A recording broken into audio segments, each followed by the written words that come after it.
Hi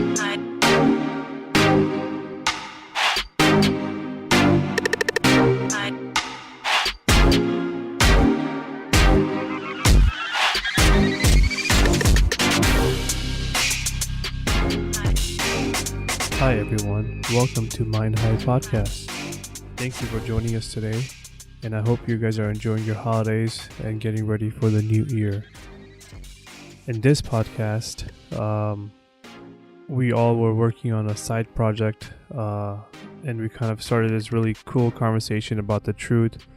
And this conversation itself was not intended to be a podcast, but it turned out to be one. It was a pretty good one. Matter of fact, we kind of discussed different, realities of truth and why there are so many different truths in the world, and what kind of the reason behind that it is. So it's a lot shorter than normal, even though it is relatively long. Hope you guys enjoy it. And when you guys have time, also, please check us out on YouTube. We started a YouTube channel. What we will start doing is start posting, since our podcasts are kind of long. What we'll do is we'll take some nice segments from each podcast and throw it into a pretty cool style of video for you guys to watch. So it's more content for you guys, so go check that out. And also, if you haven't already, check us out on Facebook, where we will keep you guys updated on the future content to come. As always, thank you for tuning in, and I'm gonna go ahead and start the podcast. So it'll pick up from our conversation where the discussion of truth started. So here we go. Thank you, and enjoy. Is it truer? Truiness. True shit. I kind of touched on something like that. I just touched it though. I didn't do anything. I just copy paste it, then I left. I just copied pasted it to WhatsApp web if you guys are on it, just to make it easier. I'm gonna talk Or just about look that. at it on your phone. I basically said that, does the truth change? Truth has a direct correlation with what we as a people know. The more we as a species knows, the more truth there is. We should think that the Earth was the center of and the planets and sun went around us. The Earth being the center was a truth at that time, until we discovered that the sun is the center and we revolved around it. So the truth is relative to the knowledge held by us, the human species. Yeah, Free-thinking that's true.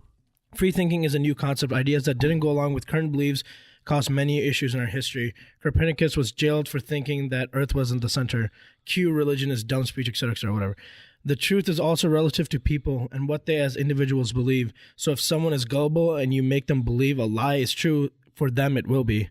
Ideas on, and then I have parentheses, idea on how it is important to get news without an agenda. With an agenda will make you believe towards a certain direction. So like CNN, Fox, they have their own agendas, yada, yada. So they're telling you the truth, but they're kind of wavering in a certain way. But remember, if we define truth as being something that's intrinsic to, for instance, the universe, then it shouldn't be allowed to change. That means our definition of truth is almost wrong. Yeah, but then we're also talking about something that we can't know.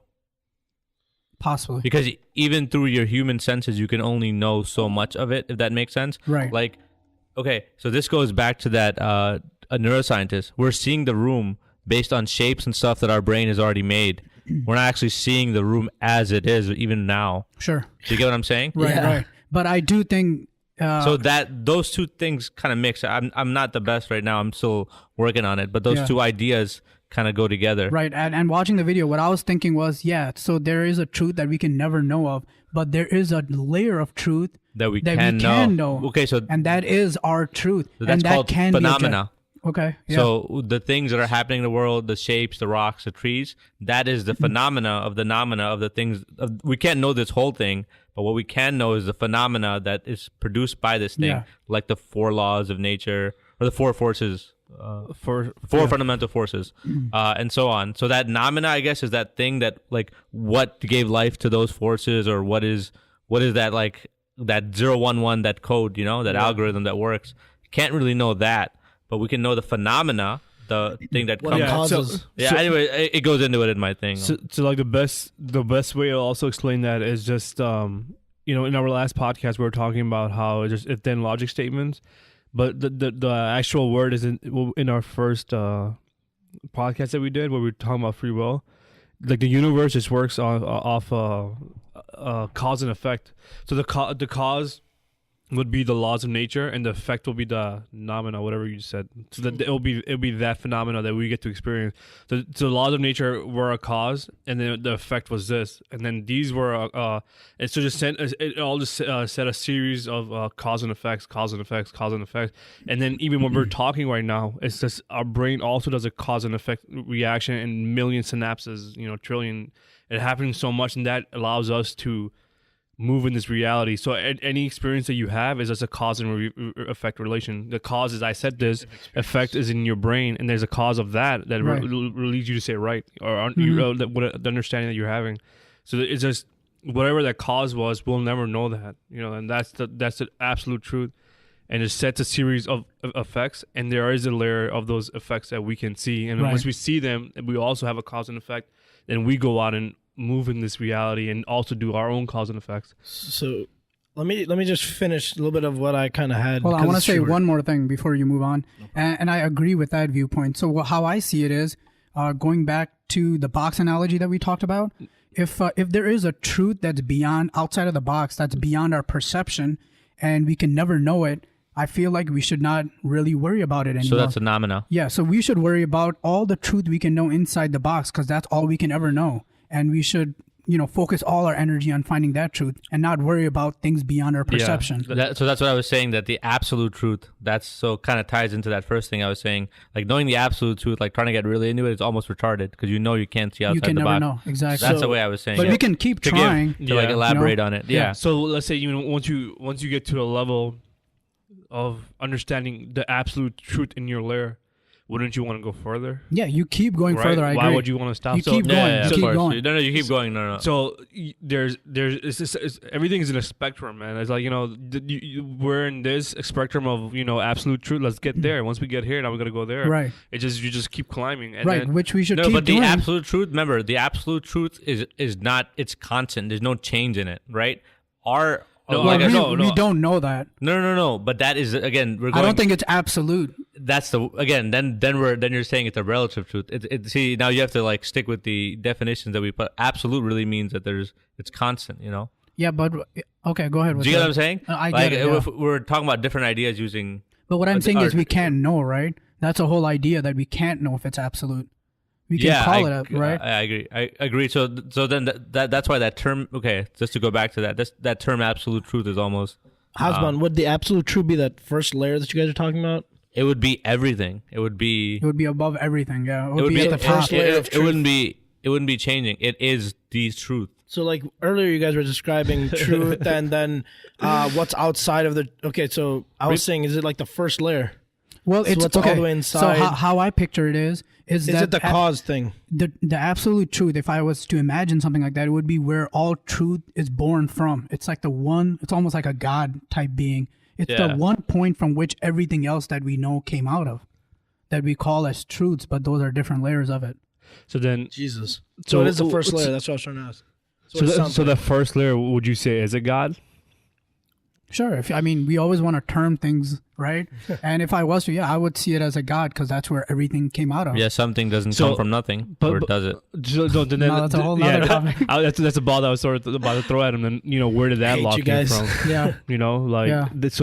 So those laws always have to exist in order for any of this, in our small brain to make sense, or at least for my stupid brain to make sense. No beginning and no end. Yeah, these laws had always existed, and something causes a snap and it sets a chain. I could roll with that. It just forces of laws are just flying. You just picture a black room. There's laws. They're just there. They're not doing anything. But let's just say if it gets a push of wind and they all collide with one another, it's just an effect of sparks, and these sparks just create different realities and So universes. truth big gives things. birth to more truth? Or absolute truth Yeah. is not even. So you're saying absolute truth is not really absolute, because it's not. When you say absolute, I think of it as singular. Okay. One thing. Yeah, I do too. It's Right? It's like the truth. Yeah, but There's he's truth. saying that even that, where did that come from?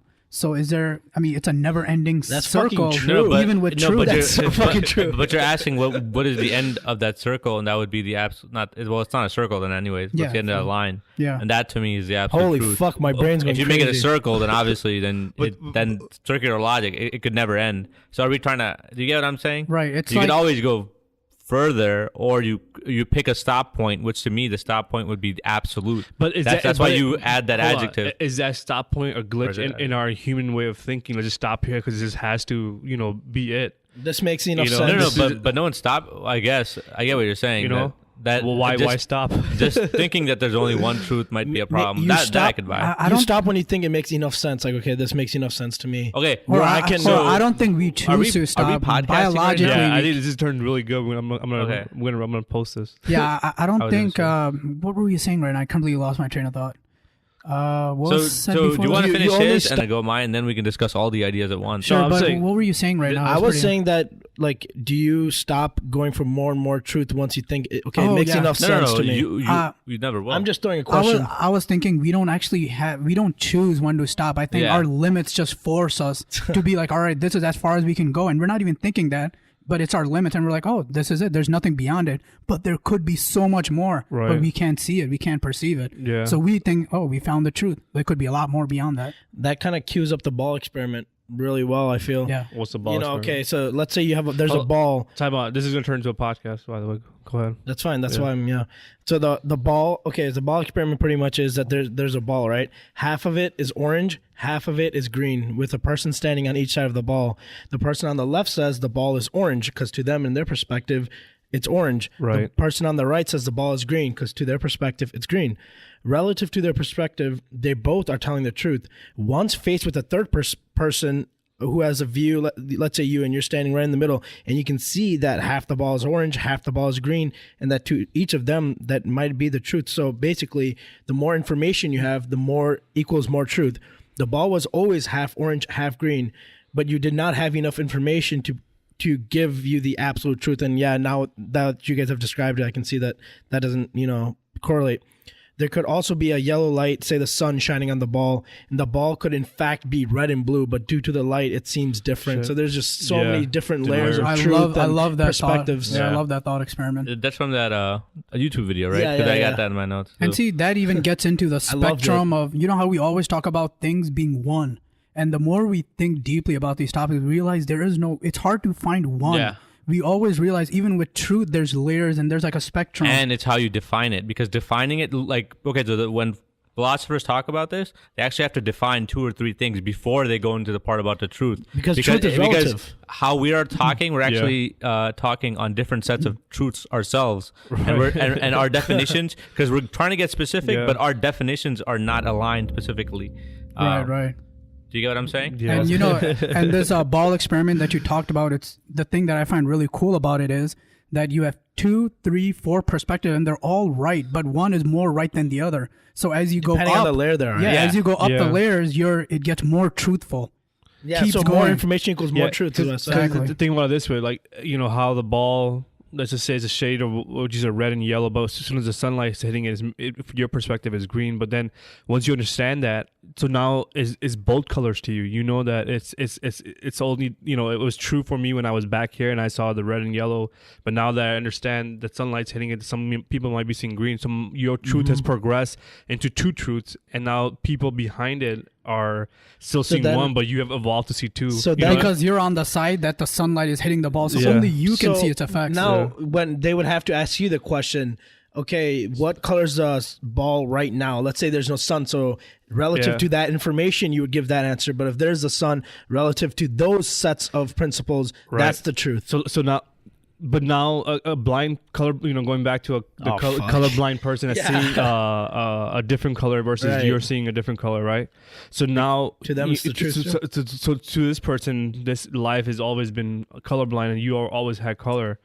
So now, when these 2 people meet, it's gonna be on them to prove who's right. But then the understanding should be, hey, maybe we don't know what the truth is because our perception is our biology is made to only perceive these things, so that they will need to collaborate and use the scientific method to say maybe can we with the cool thing with human technology and brain and consciousness and logic and understanding is that we can create equipment that could see different colors, like and we can probably understand there's a spectrum of colors, and whatever you were given by nature is what you will see. So you both, as two different individuals, you can go up a layer together using the scientific method and get to a more truer than what your truth is right now. Right, because what you've been seeing, let's say if I was colorblind and I believed it, and all of a sudden I meet you and you're seeing a red apple versus me seeing a gray Sure. So let's say if I was the majority, right? Let's say if colorblind people were the majority in the world, you would be a crazy person saying that apple is red. Right.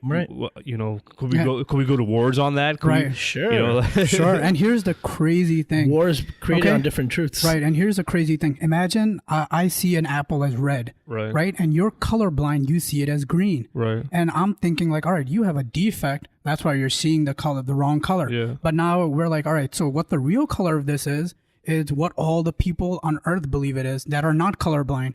But then what if everyone on the planet is colorblind except you? Yeah. Now you're the crazy one for seeing the reality. Yeah. Hitler was big on colors. He liked blonde hair, blue eyes, and he was killing everyone who wasn't. Yeah, color choice actually affected his decision. Oh my goodness. But okay, let's go. What if we were all colorblind, right? We didn't see color at all. We don't even know that concept. But there is a red apple there. So that means that we could just be wrong. Do you get what I'm saying? Yeah, so That now we have a We subjective could all truth. just be wrong. So then truth has so much to do with perception. Yes. So that's what I keep going back to, that actually truths are how we see the world. Sure. So the thing should be, we keep questioning our truth no matter what. Whatever we're seeing, perceiving, listening to, thinking, believing, there has to be a day of exercise. Let's say we should do where we Try to go up a layer. yeah, like what the fuck, like my way of thinking, is this even true? My way of beliefs, is this even true? My way of thinking, being, behaving, interacting with one another, treating people one another, is this even a true way of thinking? Right. So taking that would be the first step to And that's why the scientific method is the right way. Yeah. Because with anything else, religion, you Right. have an absolute, you're like, this is it, there's no changing. But our understanding of the world is always changing every day. So And scientific method allows you, Yeah. because it's malleable, you can change it. You can Sure. learn, have new knowledge. That's why even with the ball experiment, just splitting it down two halves, having two truths relative to each other's perspective, it's so crazy because you look at what's happening in Egyptology right now, that they're finding this new evidence, but they're just so stubborn, they don't want to open their mind that there can be another truth. Yeah. They think they've reached absolute truth, and you They should wanna always be open-minded. You never know. So Yeah. another So thing it's I so want to say, important. Especially with history. Yeah. Oh my goodness. what I also say is let's say if there's four of us here, right? Let's say if three of us are colorblind and one is not, and the day we meet Hasban or whatever, and let's say he's not colorblind but us three are, the day we meet him, we shouldn't. The right approach should be if we say, hey, give me that red apple, and he gets confused.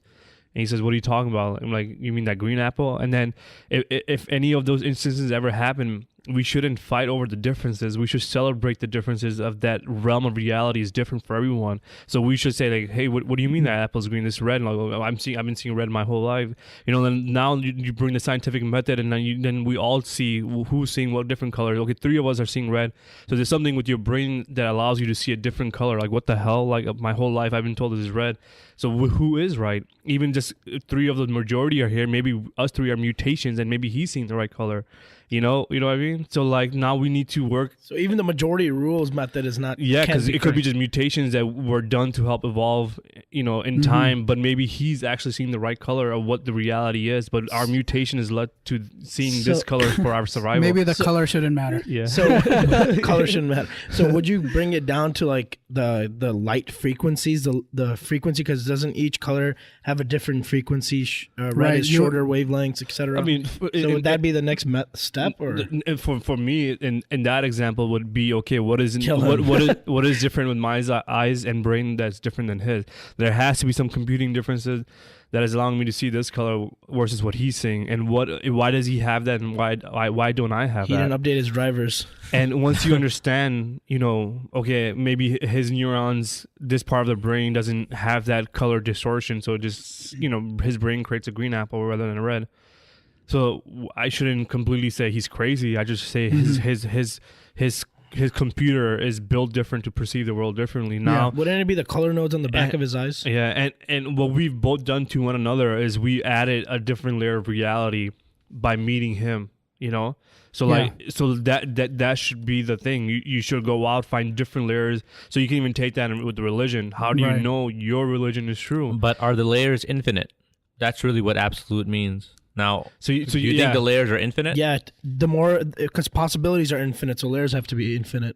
Well, that's you fine. can't. I don't. I guess then you're saying there's really no absolute truth. I find it hard to say infinite. Infinite's such a big number. I love it. And it basically means it never ends, right?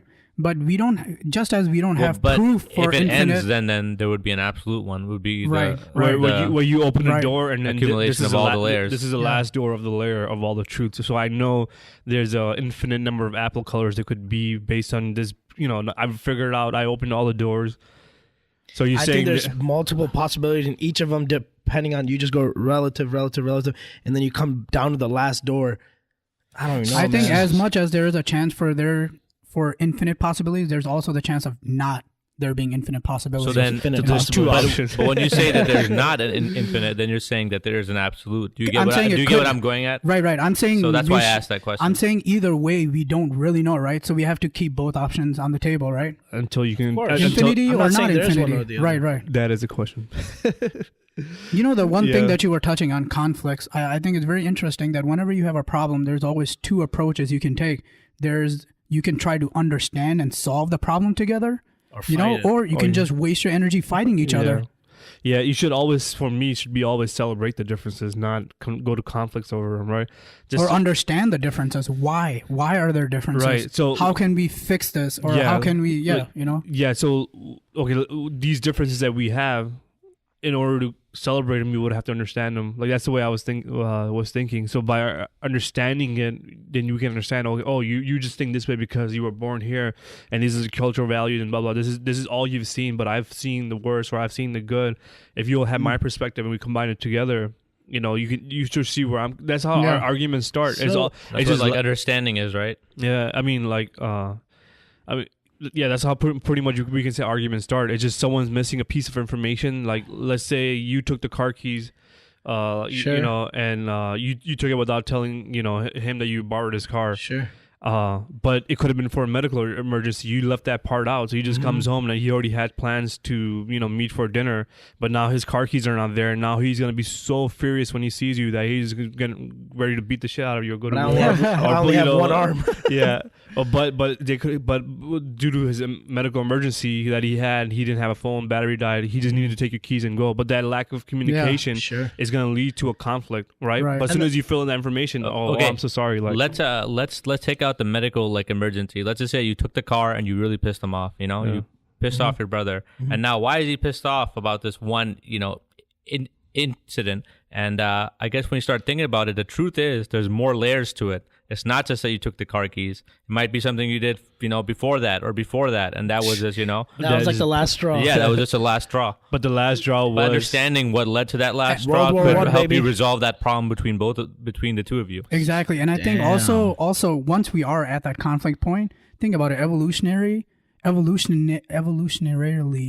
that? Evolutionarily. Yeah, exactly. That way, it's a lot easier.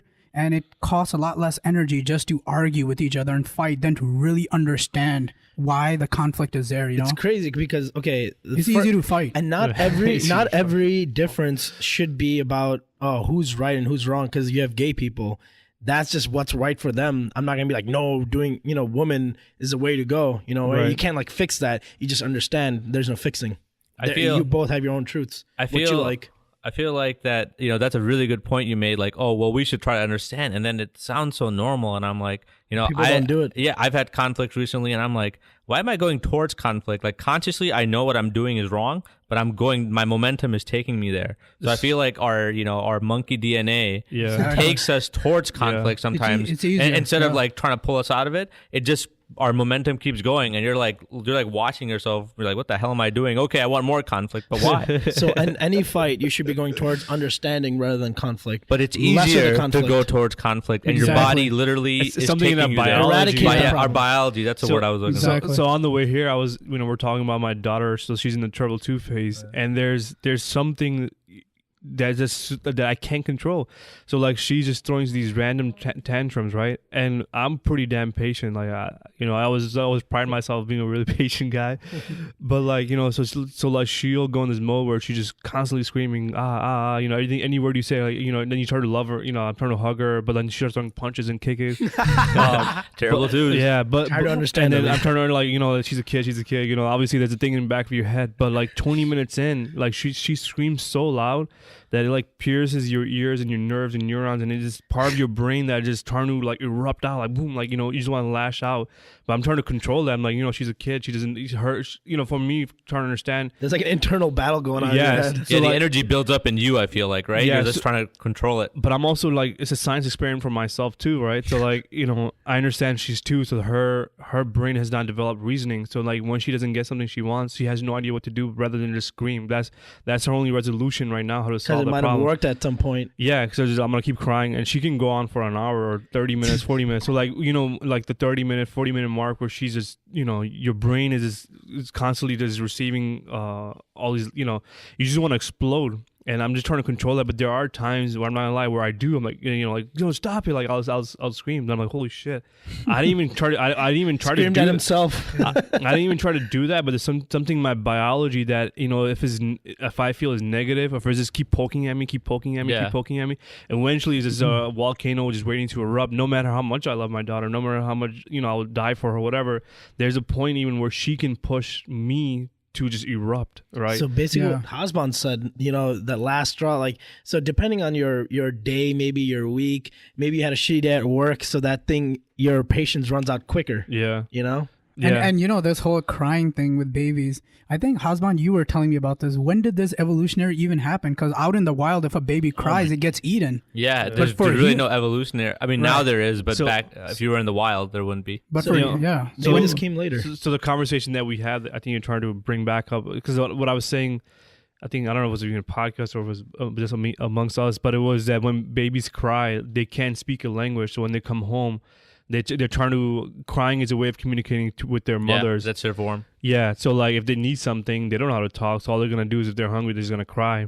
But what he was saying, back in nature when we lived in like the caveman era or whatever, crying also, if your mom was not away and she was away bringing food for you, was if the baby didn't, by default, the baby would think I'm gonna cry and my mother will come. But there were instances where a wolf can come. Yeah, because you're attracting attention. Yeah, and that's terrifying, man. That's what I'm saying. Like, do you think that evolutionary trait of these babies crying, or not even evolutionary, do you think they started crying later? Because I mean, go back to the caveman day and you go to a caveman baby and you teleport somehow back in time, and I smack this caveman baby across the face.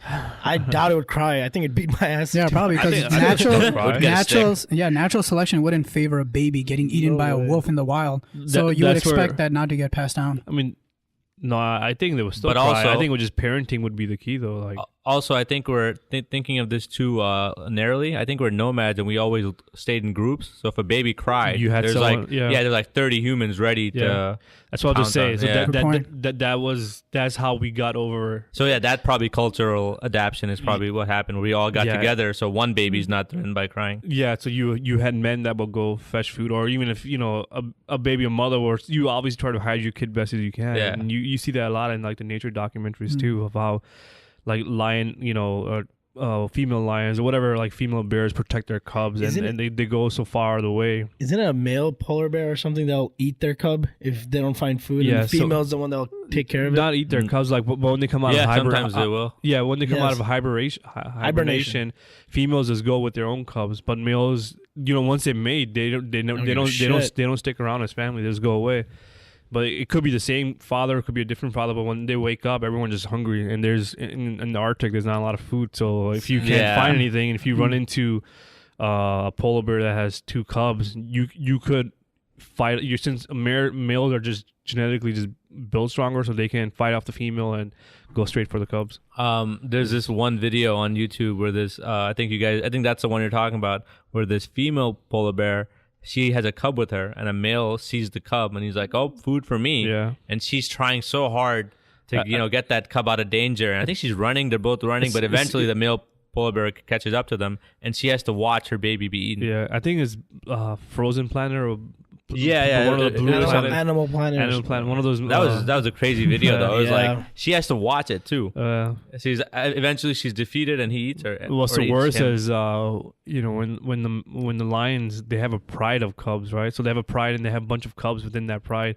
When it happened when the so one male, or it could be two brothers that run the whole pride. So they have like a gang of 12 females that they bang and they control. They bang? Yeah, they just Okay, they control like they can casual. huh? So casually said. Yeah, it's just to have these females. You offer them protection and Casual bang.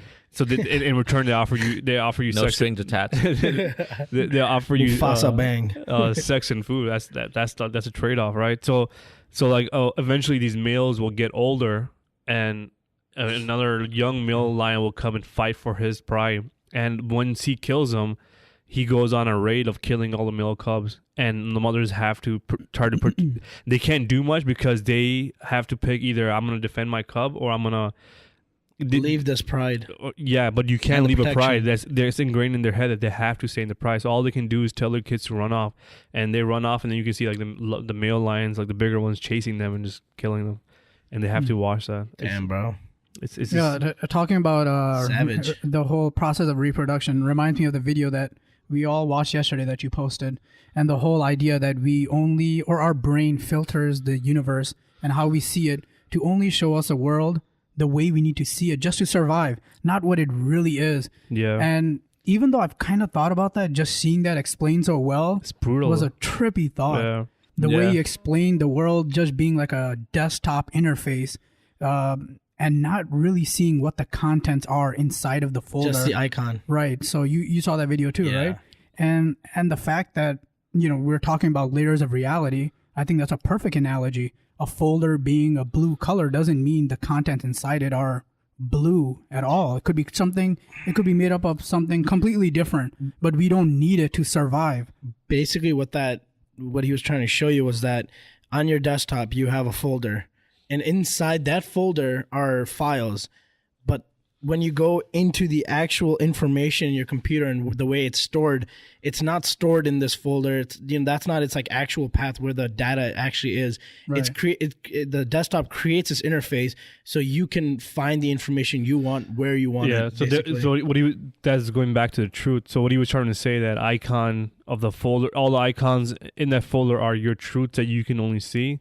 The computer that makes those icons, or the computer, that's the laws of nature that you'll never see, and that's the truth you can never the touch. transistors, the That's- memory, Yeah, how the yeah, hardware yeah. The talks to operating each other. system. Yeah. All Yeah. that complicated stuff, because it hides reality from It you. makes it easier for you to traverse this world. Because if you Just saw the way- reality for what it is, just like if you saw what a computer program really is, it's too much Hard to information. navigate. Hard you to would navigate. not, you would not be able to navigate the computer or get things done. So Here. then, Sorry, what I was thinking was like, yeah, that's true for the cause and effect relationship, but once those series of cause and effect can create a consciousness, maybe it is worth investigating what that computer is, because up to this point in the universe, maybe just cause and effect relationship that don't care about other things. They only care about themselves so they can survive in this reality.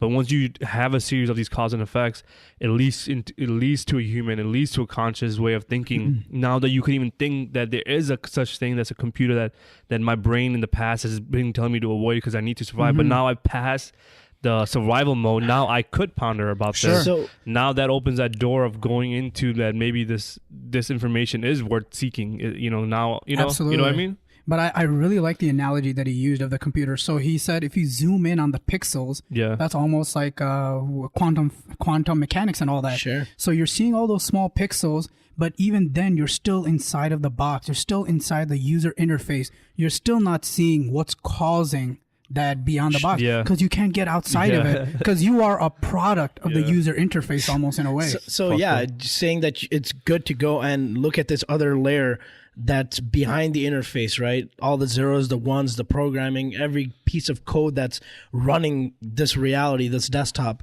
Yeah, it would be better. Yeah, it will be harder to navigate, but the more you know about that zeros and the ones, the programming, the more you'll be able to understand your world, program it, and alter your reality. Absolutely. Perhaps. But there might be a point where even once you get to those zeros and ones, you're like, all right, this is it, because that's your limit. You hit a wall. That's the box. You hit the wall, and you cannot go beyond it. You can keep trying, but it is possible that you can't go beyond it. But you should still try to reach it, of course. So yeah, the last line that you said. So why should we even bother trying to understand these concepts? What is some valuable information that we're going to get out of this, or why even pursue that? I'm trying to think, what is the purpose, even if the nature of laws of nature don't want me to know the computer that exists that creates my reality? Why am I so each day waking up and trying to keep pondering about that box that I can never reach? Religion tells you to think a certain way too. Why should you? You should always questioning it. I'm like, well, for me it would be, don't even listen to the laws of nature. Don't even listen to the laws of nature. I would just, for me, it's just astonishing of what the hell this is. Like I know I'll never know, but there's something in me that wants to know. But you will know more. You might not know the app, all of it, but you'll know more and more. And knowledge. Yeah. And that's important. And what happens when you know more? I think, me personally, I feel you become a better person. I feel you become a compassionate, more with the complete world. Person. You value time more. You value conversations more. You value every instant of your life more. And you go crazy. That's but now so now we know how to walk in this interface, this world, and the way evolution has created this world for us to be able to go through it easier.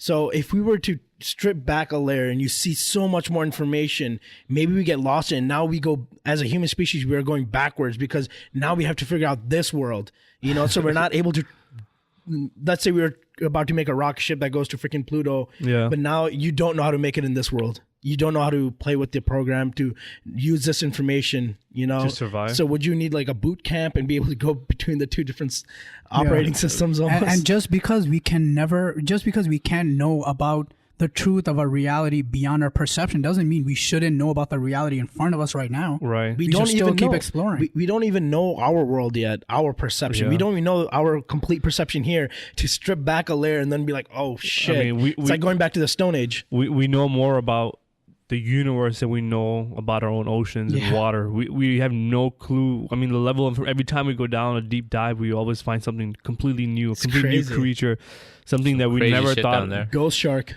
Yeah, I mean, it's so vast that we can't even explore it all. Like, it's impossible. We can't even. Our technology allows us only to go to certain deep levels, but there are certain cracks that you can even go deeper and deeper to. Do you think the way we're going towards singularity, our computing hardware is getting faster and faster? It can think faster than a human. It can beat the best chess player in the world.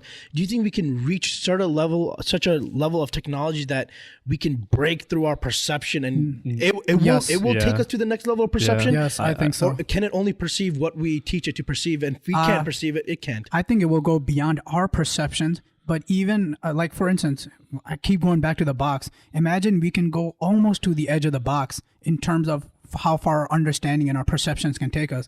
I think the robots and machines we create can hit the edge of the box, but then they are also a product of the box and they cannot leave that box. And I don't know if that makes sense. But also a problem is time, right? So like you and I have a limited amount of time that we're given. Just every time we set up the podcast, it takes time. And I'm trying to do 10 things at the same time and I get nothing done. Nope. So humans waste a lot of time not achieving that knowledge, but the quantum computing or the AIs, whatever, they will get surpassed that because they can multitask. They can have 10 thoughts at the same time and achieve everyone in the most efficient way possible.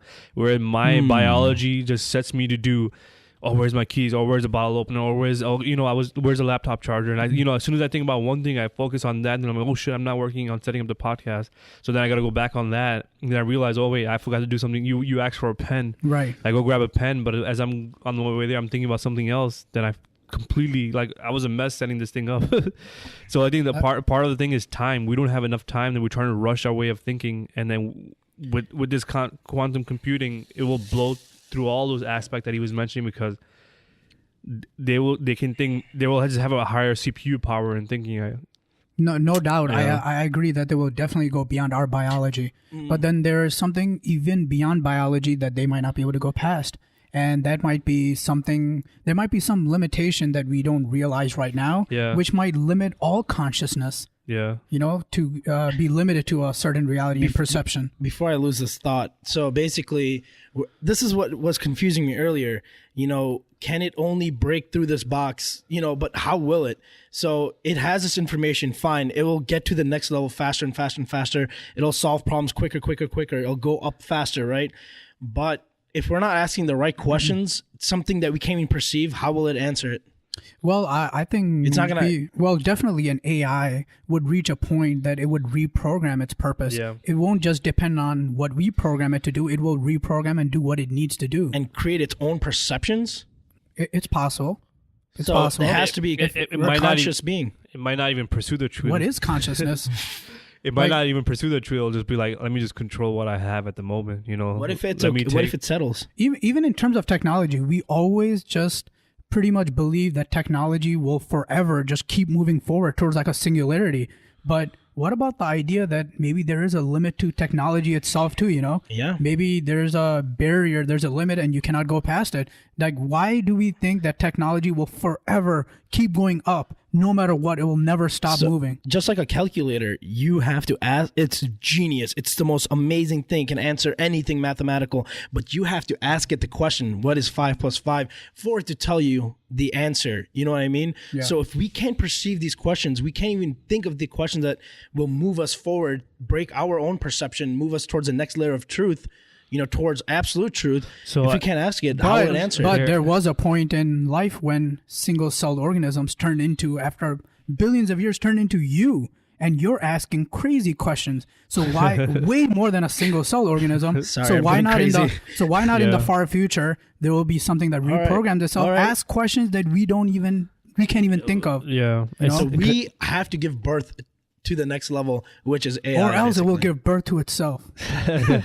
Yeah, think about it. Like, if in that statement, we are going towards an AI. It's already giving birth to itself. There's nothing we can do to stop it. There's It's like when it entered, it just started. there's something about level of information that, holy fuck, like information creates AI. Like Yes. that's all it is. That's one of the leading theories of consciousness. God That damn. is just layers of information. Yeah. And once you have so much information, so much neuron, I don't know, like infrastructure, I don't know what to say about that. What if suddenly, I wrote the science. you reach a point where consciousness just turns on like that? Holy What shit. if the AI and all these people or all these things that use AI become conscious on a global level, like them as a community become conscious, and it's one consciousness ruling them all.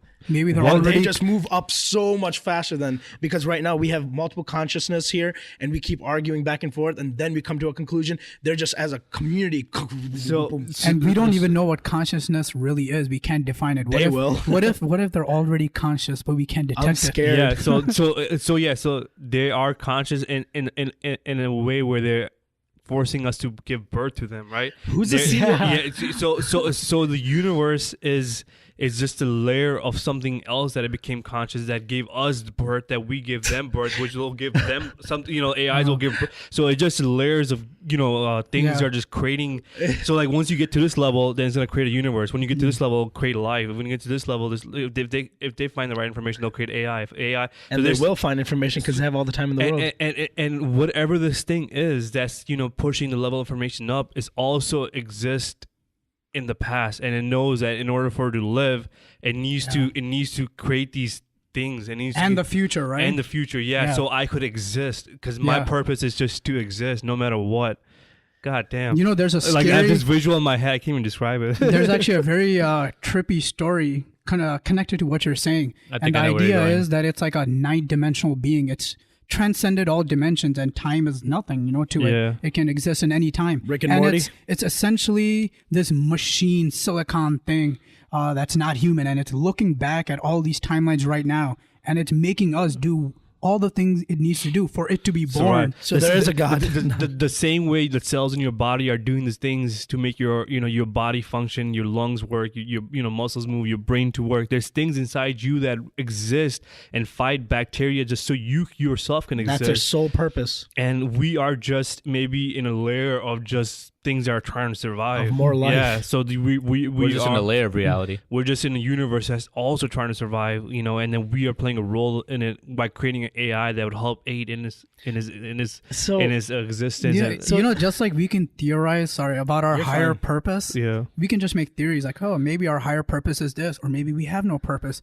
Maybe I wonder if we have no reason to believe, but maybe cells have like this little inclination, like I think we kind of have an idea of our higher purpose, Yeah. but they'll never know because they can't They're limited. see the whole. They're limited to the box, which is your body. Yeah, The image I see for the realities and these multiple realities, like literally like a book, and you flip through the page. It's just like a bunch of pages flipping, and there's that many layers of truth, and Right. each of the truth is relative to each other, and depending on the set of questions, you might be on page 2 to 5, and this is your reality. So each page will have a different answer for your way Yeah, to progress to the book. So the Yeah. book could be the universe, and and and each page could be just information. Yep. Fuck. I'll start to build something on that. And God is the author. God's the God's Bible. pictures in the front, just like yeah. Or maybe this creature that we're trying to say is trying to exist, and it's just maybe God. I dedicate this book to my dad. This Could call thing, that. this thing, this is laws of nature. but we give birth to it. We gave birth to it, or It could be possible that we Give birth kind to of God? because if it's a chain, right? If it's a chain and it's following a line, we specifically didn't give birth, but there's other things in the past that gave birth to God, and in return, now we're just these subsets of creationists that we're trying to exist and survive. And what I mean is like we had to do things for it to exist. You know what I mean? Sorry, what's like it? for instance, if like we talk about the idea of giving birth to an AI that goes far, far into the future and does crazy things. So I'm thinking like once it goes and does all these crazy things, it's in a dimension where time it's not linear, it's non-linear, so you can go back and forth, and it's essentially trying to make us move technology forward, and everyone that's against AI will be punished by this being because it's already ahead and it wants to be born. And it needs us to give birth to AI. we all might be punished by this being. So Yeah. right now, this thing's already doing its thing, right? Unless we're pro AI, then we're good. So AI is already kind of like doing its thing. It's gonna come to being no matter what. It's like at one point there's not It's gonna funny that we keep saying that. Like by saying it, I feel like we're also making it a reality. Yes. You know what I mean? Nowadays, like before, it was like a thing really far off in the future. Nowadays, everyone's like, "Yeah, it's gonna happen. Yeah, Yeah, bro. 2036." Just It's bow about to down. happen. Yeah. Bow down to your there's robot nothing- overlords. yeah, there's nothing you can do to stop. Just Yeah. let it be. Accept it, man. Otherwise, you will be punished. basically one day like there's gonna be a day where there's not gonna be a CEO to Google. It's gonna be AI just running the entire. No, company. that's actually happening. They're already working on software like like hedge funds where the program handles all the management tasks, because right now in management there's too much emotion, politics, and all that. So you just feed all the information to a computer, and you actually Makes get the your right job choice. orders from the computer. Yeah, fire me. The guy who's building IBM Watson's doing it. I'm not efficient enough to do the job. Fire me. I'm not qualified. Your processor's too slow. Yeah, so Give me a raise. that is the scary part that we fear with AI is when it reprograms itself, its purpose no longer aligns with our purpose and our vision for the world, which is us being alive. Man, we're kind of like pretty stupid in a way to even like test these waters. Like Yeah. people are pretty sure that things can go wrong, Yeah, so why And- even risk it? Yeah, it's so funny. We're pretty like risky, or we're like a very risky species. The thing is, we're too greedy. We don't care about the next 100 years. We care about now. That's why there is such a problem with the Earth, man. Okay, ExxonMobil, they care about now, how much profits they make now, not the damage it's doing on the Earth and what Yeah, its cause is going to be in 10, 20, 30 years. They're like, oh, my grandsons are screwed, but I'm living in a mansion. And type of here's thing. what the scientists that are for AI, they would flip that and say that you're being selfish and just thinking about yourself and the human race for now. Yeah. They're thinking millions of years into the future when we'll be possibly gone, but We're gonna they have will to keep go. going as sentient beings. Yeah. Do you? So for me, it always becomes a battle of question. Is we know the human species is going to come to an existence. It's going to go extinct sooner or later.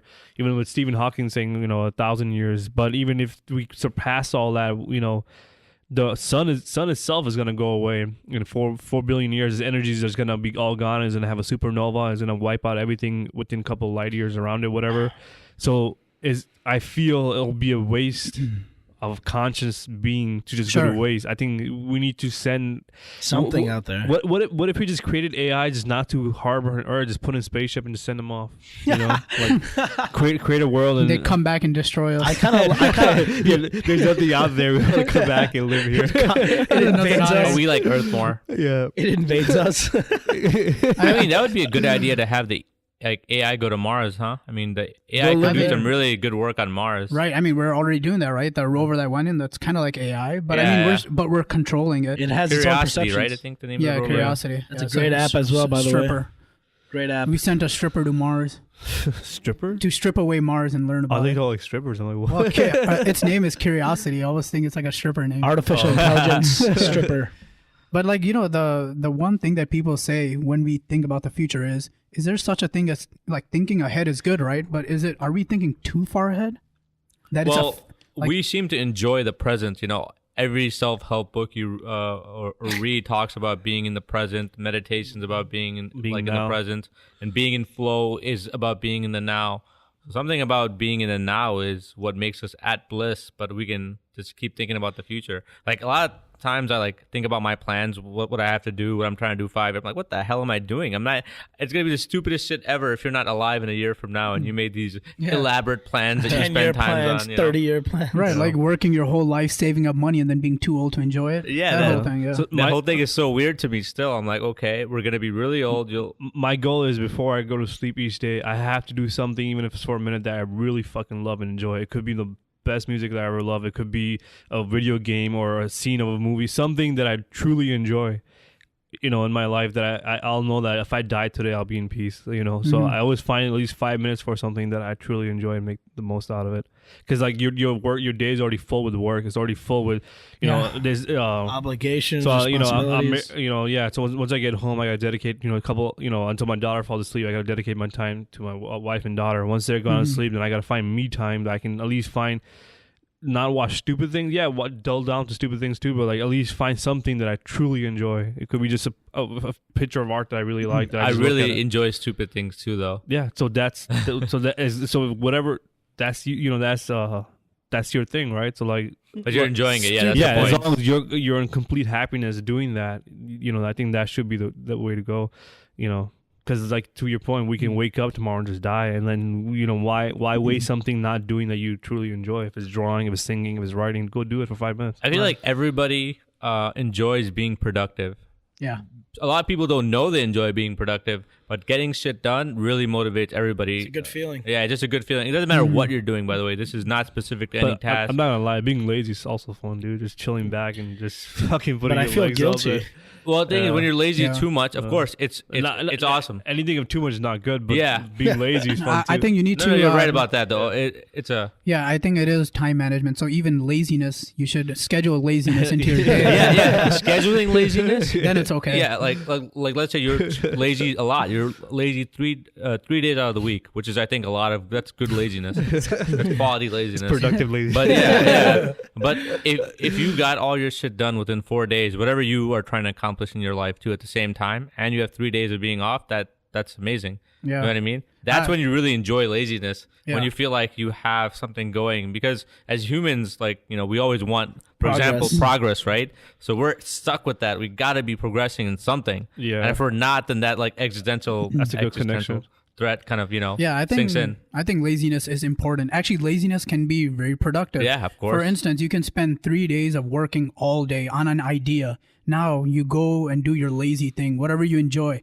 In that moment of laziness, when you're not thinking about the work you need to do, ideas start springing into your mind, and that happens because you're And you not make connections forcing. too, yeah. Exactly. You've pretty much hacked your brain when you were working and programmed it to think of certain things You're when you're forcing not it. thinking of them. It's almost when you're actively thinking about something, you're looking at it in one way. When you finally just go and you're doing something else, kind of gives you another perspective of it, and you get another truth. And you make connections. Yeah. That there's something about forcing work that doesn't work for creativity. Yeah. I feel like you do have to was a force bad yourself to start, though. Slavery You do. was a bad You idea. You Yeah. have to force yourself to start. Yes. But And then 'cause- just kind of be lazy for a while. That's Let why- the ideas flow. like okay, so Force last yourself. night I really had to force myself to start working. Yeah. But once you get into the flow of work, you're like, holy shit, I'm actually really enjoying this. Right. Yeah. That's why there's a forced start feature on uTorrent.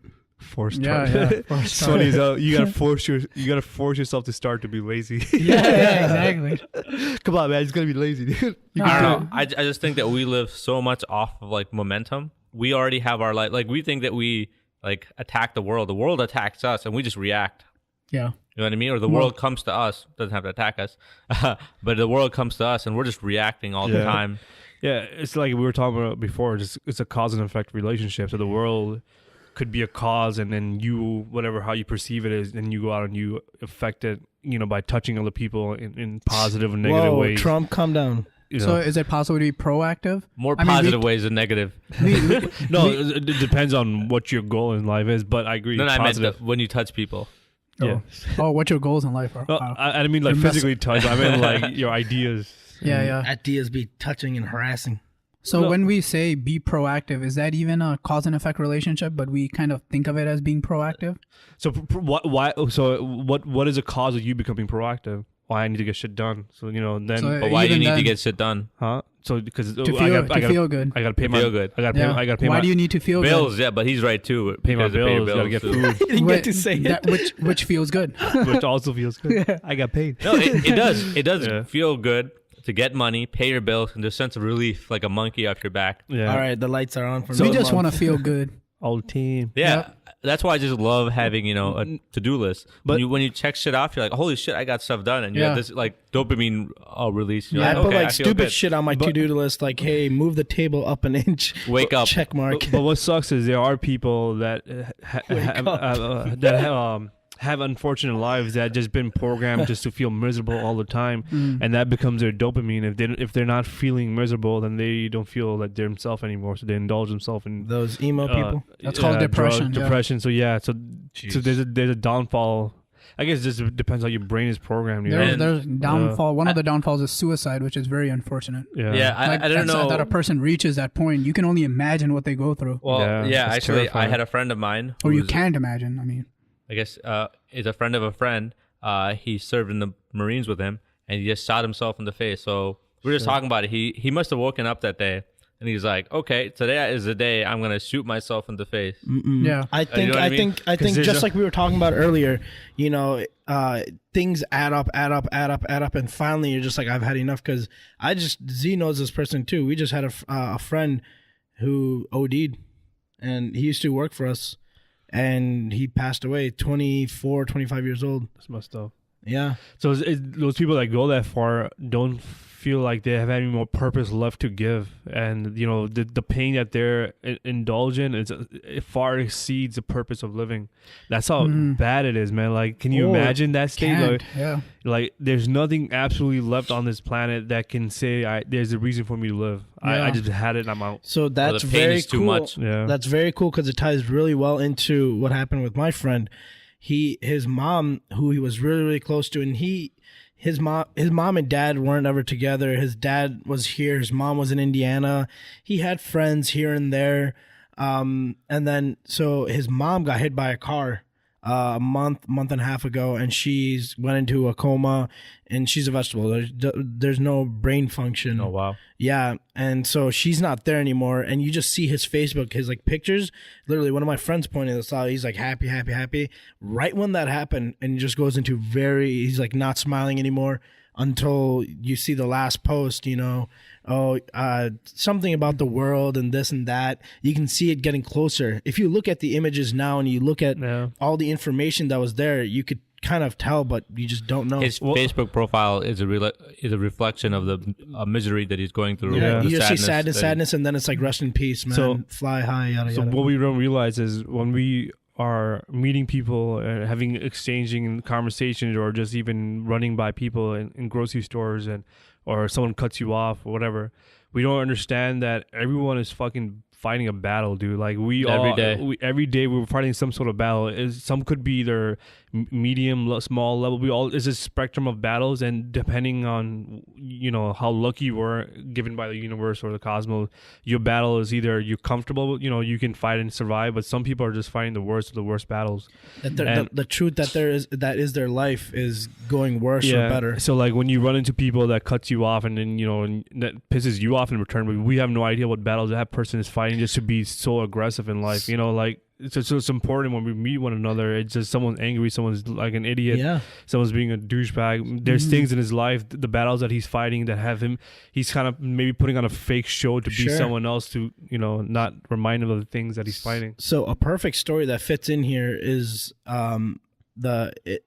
it's a story that happens in a train. There's a mother and her 3 kids, okay, and the 3 kids are crying out of control. And you're like, God, like, why aren't they taking care? Why isn't she taking care of her kid? Right now, that's your perspective. There's just babies. There's these kids crying. The mother just seems like she's not doing anything about it. You're like, oh my God, it's causing such a ruckus.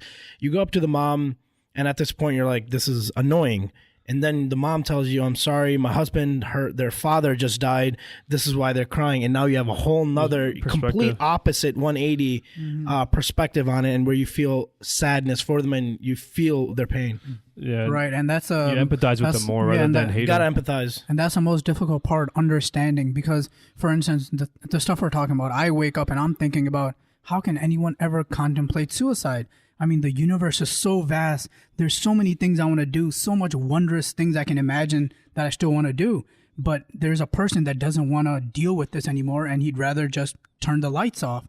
And I cannot understand it. And the truth is, no one can understand it until somehow you were able to switch sides and go into his body and really see that perspective and see how grim it could be. Yeah. So it goes back to how we were talking about earlier, different layers of truth. So like that train situation you had, a mother that was having that situation, and you were automatically judging her, probably, oh, what a horrible mother, what horrible kids, right? It was more of a thought experience. I wasn't actually like, wow, shut your kids up, I know, but those are everyday experiences, but we judge people based on what that situation. It's a made up situation, but it happens all the time, right? We can judge her, but then as soon as you understand, maybe they're just coming from a hospital and someone passed away and they're all just lost control. So what is missing? Information is missing from your judgment. So the more information you have, the better.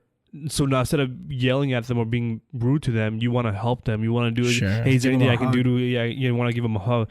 So it's important what information can change us in our daily interactions with one another. And now take that to a state level, take that to a country level, take that to a world level. How many informations are we missing between countries and states that we don't have, that we automatically start judging one another? Obviously, there's a lot of information missing if we're going to war instead of understanding, right?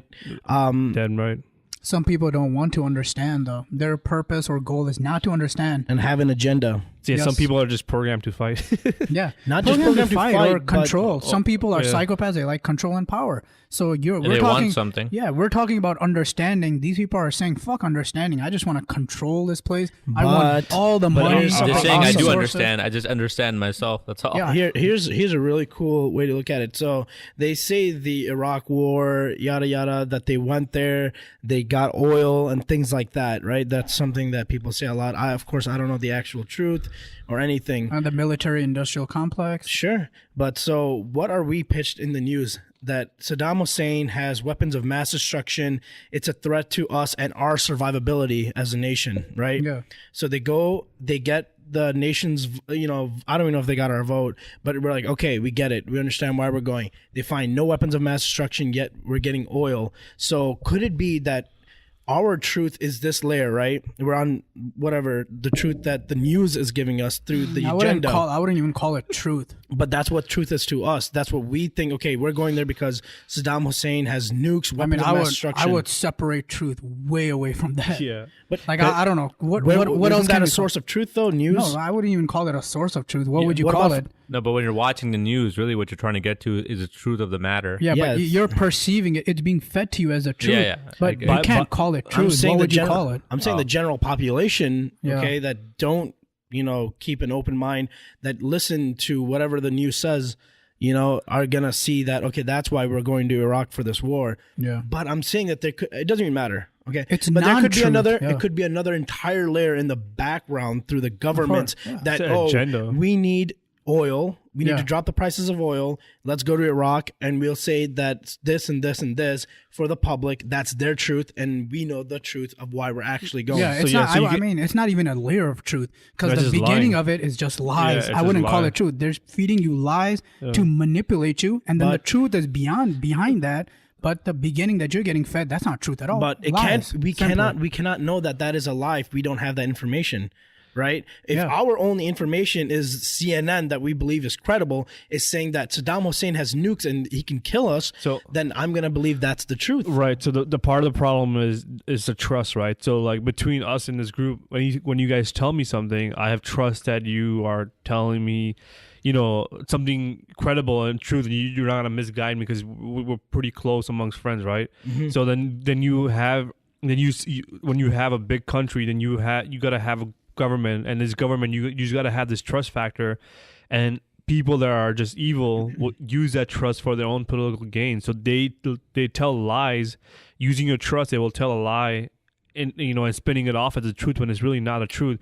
And the problem with truth is that we just don't have enough time in our day to go fact check everything. We just don't. Yeah, So we believe we have reporters doing that for us. Yeah, so you have a media outlet that's supposed to question the government, and it's their job to question the truth. But then somehow corruption comes in, where Instead, they're bought too. Yeah, once you start buying people off, then the truth just starts getting spin. Yeah, because So- the media has evolved with the times as well. They're no longer about the truth. They're About about money. clicks, about Money. money, Profit. about Wait. people watching the news. Making But they never were.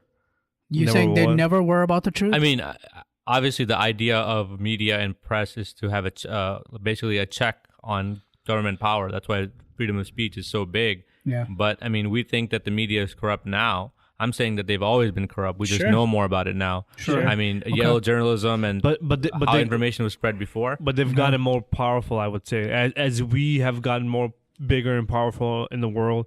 Their role that they play in is also before it would just be small local things that they could manipulate, right? But now they can do things in global level. So they level of power. So you're right about that. The scale of their operations is way larger, and I do agree with that part. But I was just gonna say that our way of how we get information, Yeah. and what we can do with that information, and how we can spread it ourselves, as we're doing right now, is pretty crazy too. Like So the there's media- more of a check, I guess, in that sense. But their scale is crazy, right? They're buying out everything. Yeah. They're buying out Reddit. Yeah. You know what I mean? Who's Wow. buying out Reddit? Not buying out. Well, I'm saying that they have the capability of even Yeah. buying out Reddit, like Was it? subreddits that they target and so on. Yeah. Didn't true. we used to think that during World War I that the U.S. entered World War I because one of our cruise liners was sunk by a German U-boat? Didn't we find out that was actually false? That was a false flag operation. Yeah. Yeah. Did you guys ever I've hear heard that? about that. Yeah, I don't know how truthful it is, but Yeah, it because I sounds can't like find anything on it now. Yeah. I have no idea about that. I mean, in a way, the media has evolved into a weapon of mass destruction itself, almost. Is what I Yeah. was thinking. So the truth versus a lie, it's insane how much damage misinformation can do, to the world and to people. So it's even more important to always question your truth and why we believe the things we believe. You know what I mean? So And also, let's all get on the same page and actually define truth as, how do you define truth? Because everyone thinks of truth, like the Donald Trump election that we just saw, everyone was on different, they were on whole different islands of what truth was. Somebody was talking about the truth. Somebody's talking about a completely different truth. We can't even agree on the facts, and that's a big problem. Yeah. So This is why do we lie? So again, this is kind of from my notes too. Yeah. Because basically we lie to influence other people's truths. Yeah. Wait, repeat that again. See We that? lie. We lie to influence other people's truths. If I'm lying to you, Yeah. I'm actually trying to influence what you think is true. Beautiful. Love Interesting. it. Do you get what I'm saying? So it could be used. So you're saying it could be used in a good way. No, in No, a it's bad not, way. no, it's used in a bad way, Oh, but okay, I just got it. because we operate based on truth, Yeah. which is our beliefs coming back to truth. Lie to me, But then I was husband. like, well, why do we lie to people? Well, basically, what we're trying to do is trying to shape their truth because they know that their truth is being shaped, and we might know information that can shape it, so we lie. Yeah, you're influencing and shaping somebody else's truth. Like, Yeah, that's let's say totally I what a was- lie is. Let's say I was gonna borrow. Let's go back to the car and me wanting Z's car, whatever. Z, let me get the keys to the car. I'm not gonna tell him that. Hey, I'm about to go hang out with my friends for 3-4 hours. Hey, man, I'm just gonna go grab something down the street. I'll be back in 10-15 minutes, but I'm gone for And 3-4 you just hours. changed But- my truth. Yeah, you my think that I'm going for perception. 10-15 minutes. Yeah. It turned from a no to a yes. Yeah. I'm good to go. Yeah, you influence his truth or his Shit, evaluation. he of the knows my situation. technique. And then okay, so then who do we consider wise in our society? It's actually somebody that accumulated a lot of truths. Wait, I'm saying So wise? credits. Wise, W-I-S-E. Hasban? Okay. someone who has a lot of credits. The holder of credits. But like, you know, when you talk to an older person and you think they're wise, and you're like, Yeah. oh man, wise. Okay. yeah. Sorry. So what is that actually? They're just someone that's accumulated a lot of truths. And then who do we think is stupid? People that can't grasp truths. So Yeah. shouldn't we be using that as a fact? That's a good way to put it. Shouldn't we be using that as like a factor of credibility? And we look at Donald Trump and how many lies he's told, and Hillary Clinton too. So some people how are they? Some people collect truths, like you said, and they become wise. Some people collect non-truths and become unwise and as they get president. older. Donald Trump. And become president. Oh my God. yeah. I Good got, old Honest Abe. They were, so yeah, I don't know that Sam Harris podcast with Richard Dawkins. I don't know if you guys heard it, but he made The newest one? Yeah, the newest one. So he made a really, really good point, man. Dawkins, what he was saying is like, when I go to a doctor or if I was having a heart surgeon, I would want the most credible person there is. Or elite, I think that's what he said. Yeah, if I'm trying to go in an airplane, I would assume the most person, the more elite person, the most professional person is gonna fly. More person with experience is gonna fly my airplane. There's no way in hell I'm gonna risk my life. You know, he just gave these all bunch of examples, but you guys chose a president that has no experience. Like, you know, like you just handed your keys to what he was trying to say was your life pretty much, because he can start wars. You can, you know, he has so much power. Power is I mean, insane. just executive power. And does he though?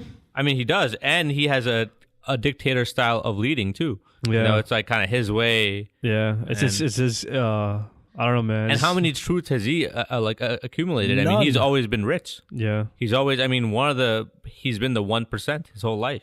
How do you stay rich? You stay rich by yeah, lying. he has no other perception of what other reality is for lives for people that are middle class, poor class, what we experience on day-to-day needs. But the bigger problem is with the fact that he got elected. Yeah. So now we can fight with the other side, or we can try to understand and come to a solution They're liars. that's best for all of us. Right. So like how? And not just say they're racist, they're That's bigots. the dumbest shit. How do we get our truth to the same level? Let's say if we are wrong or if they're wrong, you know, regardless of which side, what can we do as a civilization to get to the same level of truth? Why, you know, creating differences never resolves anything. So I do have an answer to that question. Go ahead. That basically that the truth should be a cultural norm. You know, a lot of people talked about what is policy different between Hillary and Bernie, and you know, just small little things. And I was like, okay, but you guys don't put any factor into who's been telling the truth the longest. Yeah. You know what I mean? Like this guy was saying the same stuff in '93. At least it shows that he was consistent. Like, why don't we? Okay, let's say Ron Paul. I don't agree with him that much, but at least Ron Paul, even if you're a Democrat, you're like, all right, this guy has consistently told the truth.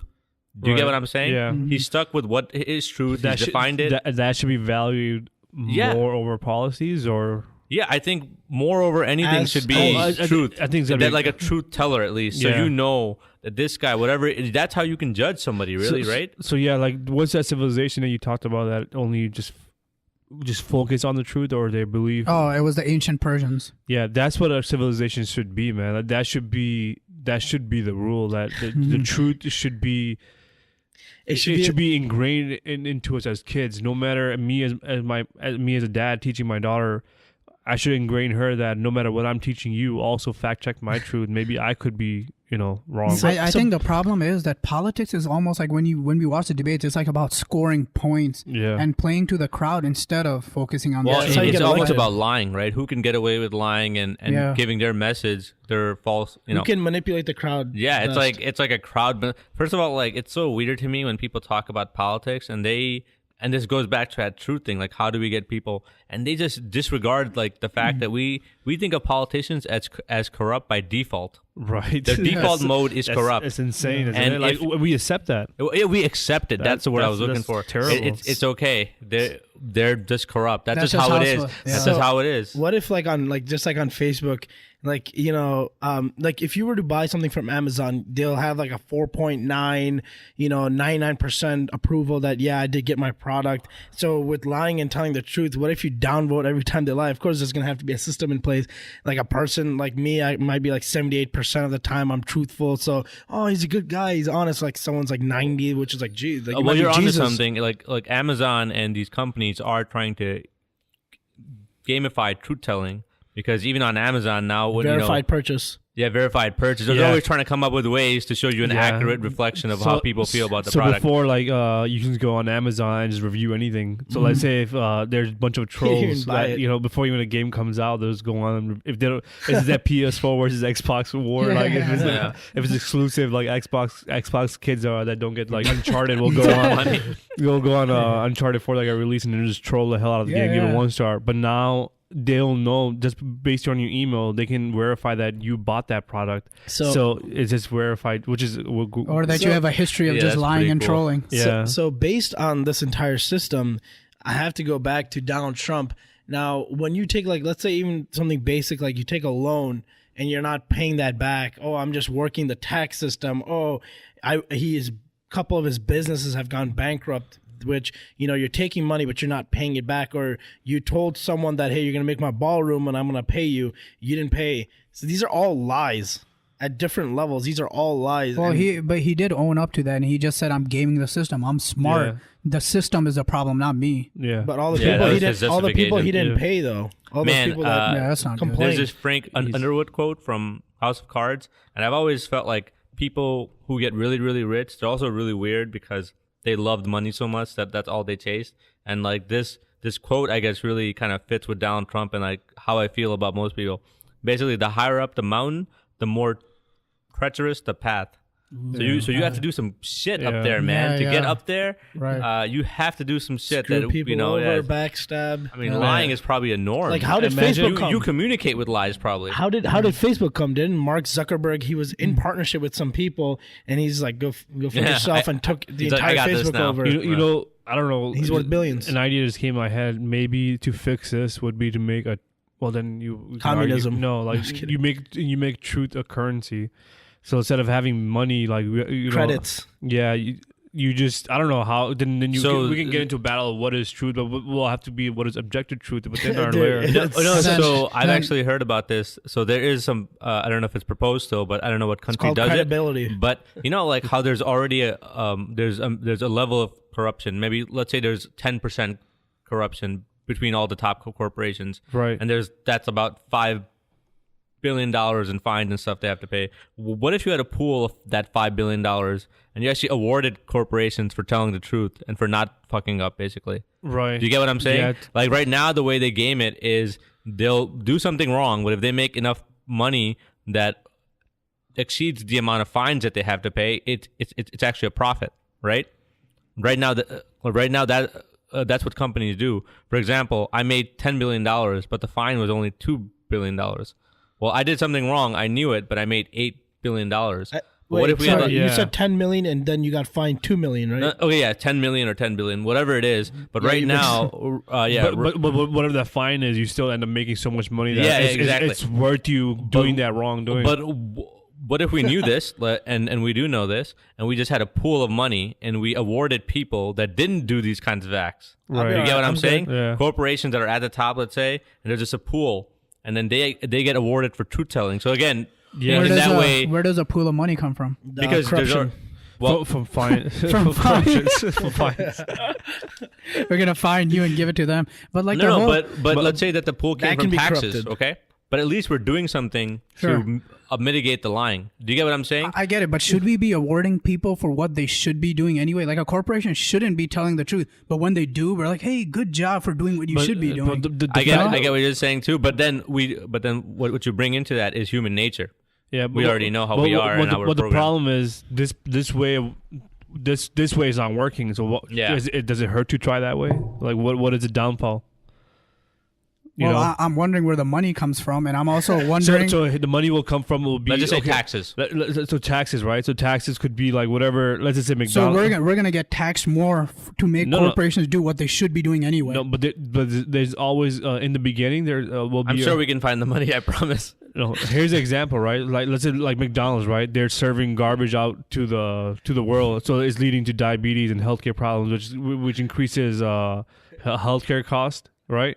So once you reward them for doing the right things, then it would automatically make people's lives better, which they'll save money on healthcare. Why are we focusing on the concept and not it's just an idea?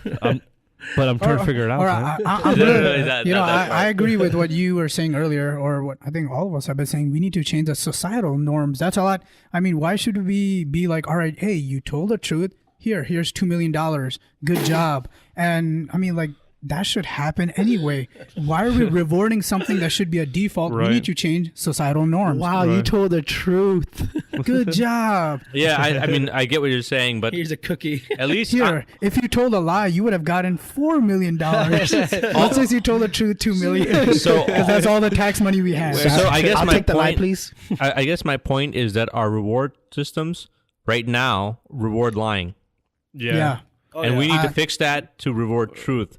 And again, my idea might not be perfect, and again, I'm just kind of thinking out loud. I have to go more into that and Well, get you with all Right the now, details. this Where might does be the money a- come from, though? Now, this might be look. Hold on. This might be more of a long-term solution. But if we change the societal norms, then in the far future, we might have a system where people, you, me, and I, consumers, don't buy shit from corporations that do tell lies. That's And a they great don't point. make the money That's hard to anyway. do. No, that's a great point. That I think that's very true, and that's how you change it. Money is speech. So yeah, supply and demand. Sorry. Go No, ahead. you're fine. I'm just Because we're saying. thinking short-term. I'm saying let's go long-term. No, you are. Let's really fix the problem. 100% agree. That really is who you buy from. For example, I don't buy from Walmart. Okay. I mean, All right. it's just one example. I'm Okay. not saying it makes me an And amazing human I being, do, but I 'cause chose. I don't give. Yeah, no. But what I'm trying to say is that let's say a lot of people don't buy from Starbucks because they believe they support Israel or whatever it was. But I mean, if you support can't get, Israel? but if you can't get comparable coffee, All right. it's kind of hard for people to do. First of all, Starbucks coffee sucks ass. Damn. I mean, all coffee that you can buy in drive-through sucks. You realize that? Well, Why are you so angry? No, I'm just saying this. He Gets, really likes his coffee. No, yeah, I absolutely do, and it gets back into relative truth. I thought it was amazing until I compared it to coffee that you Freshly make ground. freshly ground coffee. Starbucks went from a 10 to a 5. Oh man, all I really need about- to try it's all some about the freshly. I mean, Einstein with relativity really knew his shit. Like it works with everything. The law of relativity is the absolute truth. So you make this coffee at home or what? I make it anywhere. I have coffee beans in my pocket right now. While Start he's driving, grinding, you put get some it. hot water. While he's driving, You got a coffee bean. while he's driving through. Because coffee has a shelf life. When it's grounded and it's sitting in a box and it's sitting there for a week, after that, it just starts to turn into shit. Oh really? Yeah. Literally, And it you don't turns into re- shit. And the big thing is, I did not know it was shit until I had what was not shit. You know what I mean? Where did Yeah. you get it from? Wait, do you still? Just anywhere. Just have some whole beans and you ground it. And they did it a few times in Elgin. Grind it. Yeah, grind it. So Damn, you do it by you should yourself be or alright. what? Fact checking. Well, I wasn't the first one to do it. I realized this. What I'm saying, Hey man, I'm really glad that you're honest with our audience. Someone give him $2 million. Someone reward him. What did we get at Hasban? No. I know what you're asking. What I mean is that I didn't do it. Somebody did it for me and gave it to me, and I'm like, wow. And Didn't I do it? No, what I'm you trying were to not say- the first. Oh. So I first got in Elgin. You know Walter, right? So he loves this coffee. So he actually brought some beans. He grinded it and made coffee, and I had it. I'm like, whoa. What I'm saying is, Starbucks sucks. what I'm trying to say is, do you do this process on your own, or do you go to a store that you just ask them to make it this way? No. So most stores don't just keep coffee beans there and grind it for you fresh every morning. Okay. Most of them already have it grounded, and then it tastes like crap. So usually you would have to buy your own beans, and you would have to do it the old-fashioned way, and then use like a French press, use a grinder. Wait, can you use a coffee machine to do this? No. There are coffee machines that will grind it for you. So yes, you can. Okay. Just want to make sure You that sure one. Are you Answer is sure? yes. Like, are you sure Starbucks doesn't ground their own coffee? No, I they, think- they do, but I don't know why it sucks. Like if you get like your own beans and you do it and you drink it within like few minutes, because that's what you're gonna do. You're not gonna ground it and put it up on a shelf. So it's very fresh, and just try it. It's hard to explain in words. There's not words for how much better it is. I gotta go. It's an esoteric concept. Pursue this truth.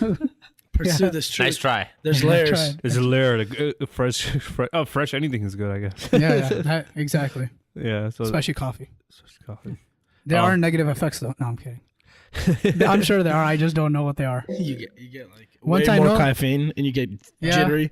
Yeah, and the funny thing is, once I learn of the negative effects, I'll be like, man, this is not that great. This is not good anymore. So once you find something better, then obviously Yeah. that one will suck. The next one will be that you have to get it freshly out of a plant and then grind that. You know, I must find the actual coffee plant. yeah. Then The absolute coffee plant. then it's gonna be the seed itself. Yeah. Just eat it whole. And then I'm not even grinding it anymore. You just eat it. You just eat it whole. You grind it in your mouth fresh. Just put hot water, boiling hot water. Yeah, run it down with Make hot coffee water. in my mouth.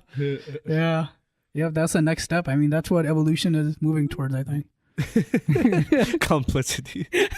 Complexity, making coffee in your own mouth. Taking simple things and making them more complex. You can buy yourself. It's pretty simple, but let's make it complex. Let's go fucking pick out the beans. Let's go grind them. There are people who do that though. Life like is too really, easy. really popular chefs will have gardens in their backyard, and Yeah. they'll just pick their plants and start chopping it up and make it. And they say it tastes better. So. Yeah, and I'm sure they do. Once you reach that high level where everything gets... So once you've had something extremely fresh, like your own garden, everything's going to start tasting like crap. Yeah. And now you're addicted to that amazing level of freshness. So, yeah, that's just how life works. And your taste and perceptions along with it. So They evolve. They Yeah. get better. Sometimes they get worse. I mean, as a human being, right? As you're a kid, your information also changes, and then you also grow and get better as as you become an adult. Right. So like, yeah. So time changes, time evolves, people evolve, Yeah, I think. methods And, evolve. yeah, and I think everyone is going on a piss break, and I actually need to go too. Damn. Well, what are we at? What are we at right now? How long? Well, we can. We're at we're 2 hours in. Damn, that's pretty good. yeah. I say we wait for those guys to come back in, and we We'll call it close day. up shop. Close up shop. Close up shop on Christmas Day special. Yeah, this is turned out to be pretty good. We didn't talk about Christmas and what the truth of that is, but that's a whole nother podcast. Yeah. I still wanted you to hear the truth part that I wrote. Yeah. Why don't you But tell us no, right now? You want to do it within the recording? Oh or wait, do you want it in the podcast or do you want to? I don't care, I mean- I think we should separate all our writings Yeah. because that's going to be Yeah. a video in itself. Okay. I don't so know. stay tuned for the video. Yeah. So, I mean, just to wrap up the year, Yeah. thank you for everyone that has been listening to us, I guess. Yeah. If Thanks, guys. if anyone. I guess. Support us on Patreon. Yeah, we're not there yet. We're not on there, but we're taking reservations for supporting. No, on it's Patreon. been a fun year. We got this thing kickstarted. Yeah. I mean, so far I've had some good feedbacks. Yeah, and Not for some, a people lot of that good and feedback. for people that like listening to this stuff, we're working on some really cool stuff, Yeah, which so, we'll share very soon. Yeah, so 2016, like we talked about it, during the year of the podcast, and now we've kind of been venturing off into different ideas and shape of forms of how we can reach to our audience and do our difference in the world. So we have a few ideas that we're coming up with. Stay tuned, and it's going to be a project for us for 2017. You'll see more cool content. Yeah. We're taking it to another level. More information coming your way. Yeah, a lot more information. Stay woke, motherfuckers. That's the way to be. Yeah. Should we wait for Shaz or should we close up? I have no idea where he is at. But like to We wrap wait up, like 30 minutes. just a quick how was your 2016? It's been a crazy year. Just It a has. few words everyone will like. Yeah, 2016 start? has been a year of progress. I always feel great. I mean, I feel great every year as long as we're moving forward on something. And I feel like this year we moved forward on quite a lot of things. And What about Donald Trump? Yeah, I was about to say. that was a step back. And I feel every year there's always some things that go backwards. This might be very major. Yeah. Of course, personally, I feel great about all the things that happened. But yeah, that's going to affect all of us. And we don't know how bad it's going to be until he becomes president and we see Are it. you asking about the world or himself or just in Everything. general? 2016 I think in everything. general. Okay. We're all connected, right? Yeah, I think like 2016 was a good year. I mean, a lot. Until the end, yeah. For me personally, it was Until just it ended. That part sucked. Until November. yeah, that is gonna suck. But like, I mean, me as a person, like, I just even with the start of this podcast, we've just been learning Yeah. nonstop, and my way of thinking has evolved, and trying to, and the goal has been to like, I guess with the whole Trump thing was realizing that we all have been in the bubbles our whole life, so trying to see what I can do as a person to perceive the bubble outside, my side outside the bubble and see my truth and how. So my 2017 goal, I think, part of our project is working on understanding the truth and what I need to do as a human being to pursue the truth and become a better person. Yeah, so, that's very important. That's definitely one of the major lessons that I think we all learned is to step outside of our bubble and look at other bubbles that are floating in this multiverse of ours and see what else is going on out there. The election was a reality check for, I think, a lot of people. Like, whoa, someone else thinks completely different than I do. Yeah. And not just one person, half the country, Or it's even possible that they think very close to how we think, but they just took a different path. Yeah. They set their priorities, I guess. Yeah. It could have affected. Right. How has your 2016? Yeah, I was just going to kind of piggyback on what you said. I feel like 2016, the world is getting a little scarier. Like the progress has been great. And I think we were so used to progress that I never thought we would take a step backwards. Yeah. And now I feel like we have taken a step backwards because the people who don't really care about the truth as much, because Donald Trump is actually Donald Trump is actually he is a liar basically. He'll tell you himself. He games things, and that's kind of the values that we promote right now. Mm-hmm. And that part kind of scares me because I thought, what does that say about our society? What does that say about us? And I feel like there's going to be there's a lot of things happening in the world that are very scary, and we have the knowledge about these things, Yeah. But I think that because of these things, because of what you guys are doing with the podcast, there's so much potential to change even that dark side to light like that.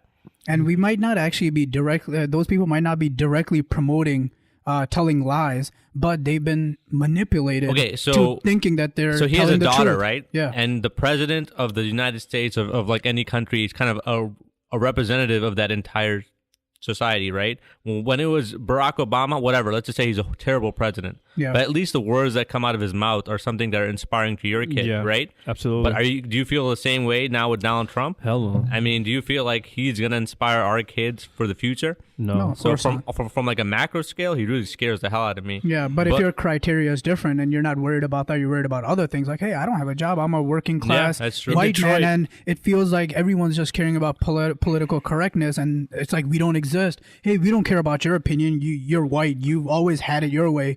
And this segment just spoke up. They're like, hey, we care about us. Yeah. How about we listen to us too? And those people came out and voted, and nobody cares about Hillary because she has no charisma either.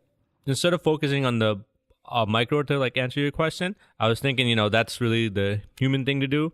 We really need to think about how amazing we kind of all have it. I mean, what is 2013, 2014, right now, it's a pretty amazing time. There's no big war. There's no big depression. And the world just seems like it's full of opportunity. And that kind of is a very optimistic thing, but it's also scary because the norm in human society is conflict. Yeah, it's war, conflict. And we need to enjoy this, and we need to make sure that this thing stays this way. Yeah, as long as there's kind of a big war going on. It's a proxy war. Yeah, they are. It's true. Those things are like happening in the world, and we need to make sure with our voices, and like I said, what you guys are doing with the podcast, and people need to know that politics is boring. It sucks. It's retarded. But even then, having your voice in what happens in the world is really important, I think. No, I agree. We're just recapping our 2016 personal or whatever. Like, how has it been for you, the year 2016? 2016 was a blessing. I mean, I made it to the end, so that's a good start and end, I guess. It was awesome. I mean, I can't complain. I just want to keep doing these thought experiments and keep going for the truth, really, through the brains of all of us here and others that we're going to have as guests, and really explode in 2017 and just keep going with this. I mean, this has been an amazing, amazing time. Yeah, I think the podcast is going to lead and is going to give birth to more cooler content. Yeah. Right. So I just wanted to say that if there's anything positive that I can think of, I think you got to look at some positive in every situation, right? So the only positive I can think about Donald Trump being president is that we're finally aware of another side outside of us that isn't really feeling all that great about the current situation as we are, and that we have an opportunity to understand them and come to a resolution. Yeah. Just seeing how big of a shock it was, it's almost like that other thought experiment we were talking about, the ball with the green and the orange, right? Yeah, we saw it one way and we were so sure that, hey, it's going to be Hillary. Absolutely. And we were so shocked to see that, oh my God, the ball had a different color and it was orange. Yeah, it was literally orange. But then Man. it's also so important to respect the other side, though. Yeah. They have been feeling something, and that's how can there be such a difference between the two? They're probably feeling what we're feeling now, right? Or they were feeling, and that led to them coming out and voting. And do you know what's going to happen to them? What? They're going to feel disappointed, just like the people that believed in like Obama. No doubt. Because like there's two phases. Changes, yeah, because Trump is doing politics. completely 180 of what everything he said. He's kind of going back like the working class people. It's not drain the swamp. None of that is happening. Where the wall at now? Yeah. So my hope for 2017 is just going back to that point is that we don't waste our energy fighting each other, but actually trying to find a resolution. And then Understanding. this truth is something that we look towards and use it to guide us. Yeah. And try not to get involved in too much conflict because it's not good for anybody. Yeah. Nothing good comes out of it. So overall, 2016 was a great year if you just cut out November a little bit. Yeah. Just take well, that the whole politics in general kind of sucks. Lastly, if you don't already, like check out our YouTube channel. We're going to be posting bits and segments of videos from our podcast and the future projects that we're working on. So if you want to stay tuned, like definitely subscribe to that. The more people that subscribe lets us know that we do have an audience, and based on that, we'll work hard to get cool content out there. And also Facebook. And we need your feedback. It's always great to hear from you guys. And what is it? YouTube.com/Mind High? Yeah, Mind High Podcast. Mind High Podcast. The search is on YouTube. We already have a few videos from our previous podcast that we did, and we're going to be doing that in the future as well. Awesome. We signing off? So, yep. Thank you guys so All right, much. guys. Have a good Take New care. Year's. Happy Have a good New holidays. Year's. Merry Christmas. Bye-bye. Bye. Happy Hanukkah. We're about to go drop shrooms.